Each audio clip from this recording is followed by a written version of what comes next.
আমি এই হাদিসটির প্রেমে পড়ে গেছি। আপনি যখন নীরবে ঘরে বসে কান্না করেন, আল্লাহ তখন ফেরেশতাগণদের উদ্দেশ্য করে বলেন, কোন জিনিস আমার এই বান্দার চোখে পানি আনলো?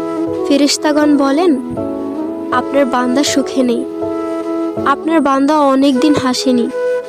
এই বলে ফেরেশতাগণ কান্না করতে থাকেন এবং আল্লাহকে বলেন, হে আমার রব, আপনি জানেন আপনার এই বান্দার হৃদয়ে কি রয়েছে, অতএব আপনি তার জন্য সবকিছু সহজ করে দিন।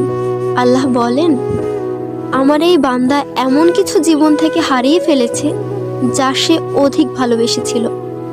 অতএব আল্লাহ বলেন, আমি শপথ করছি, আমার বান্দা তার জীবন থেকে যা হারিয়েছে এর চেয়ে উত্তম জিনিস তাকে এনে দেব, যা দেখে দুনিয়া ও আখিরাতের সবাই বিস্মিত হবে।